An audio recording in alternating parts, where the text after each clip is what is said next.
Hello everyone, welcome back to Chess Comic. Today is round 4 of the Norway Chess 2026, and it delivered another exciting day of elite chess, where Alireza Firouzja remained undefeated in his classical chess but suffered his first Armageddon loss against Wesley So. Then Magnus Carlsen was able to bounce back from his yesterday's defeat and defeated the current world champion, Dommaraju Gukesh. Actually, this is Magnus' first classical win in this tournament. And Vincent Keymer uh, had a roller coaster classical match against Pragg, and they drew it. But eventually, Pragg ended with Pragg ended winning the Armageddon match. So, without further ado, let's go over the games. But let's just have a shortcut. Let's go over the Armageddon games where the classical chess ended up in a draw. So now let's go over this one. Wesley versus Alireza in the Armageddon. Let's play d4 knight f6 c4 e6. So this is a Queen's Gambit again, in which it's like transposed into a I don't know how to say it. I don't know how it's transpo. I don't really know the name of the opening, but there is a preparation where in my Catalan before that I'll just play h3 g4 bishop g2. So I feel like this is still like a Catalan as white, although it's not. So yeah, it's let's just say this is a Queen's Gambit decline opening or Queen's Gambit exchange where white played a fianchetto on the king side. So everything seems natural right now. One of the reasons why this queen trade is being avoided here, this queen trade is being avoided. It's because black doesn't want the rook to be open, the white rook to be open. But I think there should have been a much better approach for Alireza. Anyway, let's continue. Queen c2 was played by Wesley. He realized, okay, I should not trade off queens and play bishop f4 now. White is slowly building his advantage. e3, knight g5, cap, knight takes, pawn takes. Defending, right? The d4 pawn. Or just the simple development of the rook. Excuse me. Takes. And now, look at this smart rerouting of the knight. Alireza realized, oh, my knight's not doing on d7. Let me reroute out here, or maybe goes to b4. So rook f e1 was played by Wesley, queen d2 to defend his pawn and doesn't want to get a tempo to get out of this pin, right? Bishop e3 just to defend the d4 pawn again. But what is much better here now? f4 because of a good grip or control at the center. b3 obviously to defend the threat of knight c4. Queen f6, knight e2. Well, Alireza just knows, okay, his dark squares are weak, so let me try to attack it. Although, Wesley knows. Bishop d6, king h1, knight b4, and here we go. Knight c3. So Wesley played knight c3, right? Alireza played knight c6. Wesley played knight e2. And then Alireza played knight b4. Smart. Because Alireza thought, okay, let's do a repetition. I only need a draw to win the match. Wesley said, let me play rook b2. Not too fast, Alireza. So rook c7, knight c3, rook e8. Engine tags it as a bad move, but from a human's perspective, it's not. Because it's trying to control the file. But the reason why it's a bad move because of this knight to b5, which Wesley found. Alireza played rook c2. Excuse me. And Wesley played a positional blunder, which is rook takes c2. The engine was suggesting that it would have been much better for Wesley to play queen a3.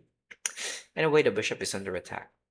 If rook takes d2, bishop takes, the bishop is under attack, and this knight is also under attack, which means white wins material. If the bishop goes back to f8, white wins a pawn. So this would have been an easier, much better choice for Wesley. But I know when Wesley played rook takes c2, rook takes c2, then queen to b1, he has this threat. He already foreseen this. He found it. He can't kick the knight out. In which Alireza ignored.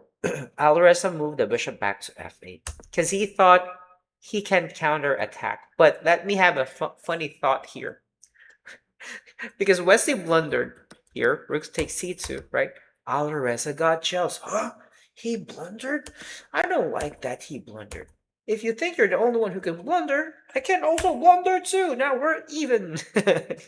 Kidding aside, this is what Alireza thought. After a3, he can play rook e3 to counter, right? It's true, he can counter. But he miscalculated because after bishop g1, he's forced to move his knight back, and bishop f3, rook, the only safe square for the rook is d2, and bishop e3, bloop, and the rook says bye-bye. It is trapped. There's no safe square for the black rook.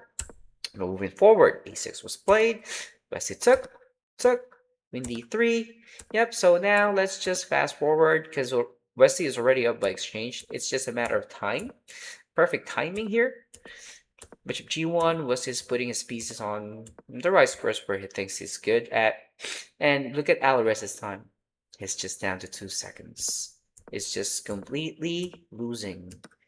And with, yeah, this is just a shuffling now. So when Alireza took the pawn on d4, I knew Wesley knows that it's just over. g5, queen g7, bishop takes, queen e6 check. Yep, beat up b with the threat of bishop takes d5 and to go to g8. Queen g8, right? And here you go. Queen f6, trade off the queens. And Alireza resigned after playing knight e8 because he knows that there'll be rook c1. If b6, b7, and this is just a matter of time. He just doesn't want to prolong his agony, and he wants to take rests. All right, so we're down here. The next highlight of this is, of day 4 is, round 4 is the game of Gukesh and Magnus. So let's start. d4, d5, c4. So another queen's gambit decline or exchange, but this is a Ragozin variation. Knight of 3, queen d6. Okay, so this one is a line. Magnus doesn't want to capture because there's queen 6 c8, right? So Magnus just moves his queen back, takes. The queen, if the queen takes, there will be knight c7, forking the king and the rook. That's why Magnus was forced to make his pawn structure bad, but there's a good compensation for this. Number one, black has a pair of bishops. And number two, black has an open half file on the G. So go back here, bishop d3, g3, bishop h3 now. It's preventing the white king from castling. Gukesh didn't try to castle on the queen side though, in which I think that would have been a much better approach. He decided not to. Bishop takes c3. And here, Gukesh was still slightly much better. He played c4, d6. And I thought a much better move for him is to just play bishop takes c4. Because after knight d6, there'll be bishop f1. Trying to remove this bishop from preventing him doing a kingside casting. And to move his bishop to g2. So likely, Magnus will capture, then Gukesh can play king takes f1, then move the king to g2. And this should be slightly better for him. Because Magnus's king is in the middle, it's easier to attack the black king if it castles, because there's an open b file, half open file, and then there will be a4, a5, a6, something like that to attack the king. So let's go back to what happened. Gukesh played queen 6 c4, Magnus played knight d6, in which Magnus was able to equalize as per the engine. a5, as you can see, Magnus was taking a tempo out of Gukesh's queen. And for me, this move, rook to g5, is just a great move. A Magnus move. Magnusian move. Bishop e2, rook c8. And during the live stream, I was asking everyone, what is the threat of this move, rook c8? No one was able to answer, in which it's pretty obvious. To push the pawn in c5 and to coordinate the black rooks. Can you imagine how Magnus has his patterns? Joke aside, right? Magnus is just Magnus. King f2, rook d5. Rook g5. What's the purpose of this move? He wants to capture the pawn. Obviously. The much better move for Gukesh is just to take it. In which now, Magnus controls the file. That was Magnus's plan, in which Gukesh made a mistake. He played queen to b2. Here during the game, I thought Magnus should have played c takes d4, e takes d4, which he did it, right? But he played king f8 during the game. He should have played knight f5. Now he is attacking two weaknesses, one on d4 and one on e3. I think they should have been much better. But yeah, who am I to tell Magnus, hey, Magnus, that's much better. Your move is wrong. No, no, no. He played king f8 with the idea of playing rook a2, but Gukesh was able to defend it by playing rook he1. Bishop e6. Now let's fast forward a bit. f4, a great move again. Giving the knight a square, right? And if Gukesh plays something like captures g4, there will be a weakness on the dark square, in which, yep, typical way of Magnus attacking while still playing positional chess. Queen f6 was played, bishop e4, a blunder. During the stream, I explained why this move is a blunder. Number one reason is because he let the rook go to b5. He gave black a chance to undermine the pawn on d4, which technically happened. Bishop e4, rook b5, queen is under attack. Queen went to d2, and then bishop to b3 was played. Now the rook is under attack. There'll be only one defender for this pawn. So if the rook goes to b1, because during the game the rook went to c1. If the rook goes to b1, then there'll be knight takes e4. Bloop! f6 or rook takes, whatever. And then rook c2 is played. Pin. If white decides to take, obviously there's nothing white can do. Take, thinking, oh, two rooks for a queen, yeah, but this rook will be captured, and black just simply wins after queen takes d4. Okay, now let's go back. Here, Gukesh played rook c1, Magnus took, and the d4 pawn is just hanging. And slowly, with the right play, Magnus was able to win this. Bishop to e6 with the idea of rook b2. Gukesh took, rook b2, check, king h1. And the threat now is to play queen f2, but he doesn't want to give up his, perhaps h6 or d6 knight, but he should have just played queen this move, right? As per the engine, checkmate threat and a threat here on e1, but yeah. Oh, wait, what? I was wrong. So Magnus played that move. Queen takes d6, king g7. He sacrificed. Oh, so I was right. So I was wrong that Magnus did. I was wrong because Magnus played the best or top engine move. And then played f6. Whoa. And here we go. What is happening here? Queen g2, queen takes e1. The queen is under attack. Queen goes to, if the queen goes to c7, the bishop just blocks, and black still has these threats. So in the game, Gukesh sacrifices queen after queen takes, rook b1, and shortly he resigns because this pawn is going to college. Yeah, there's nothing much you can do.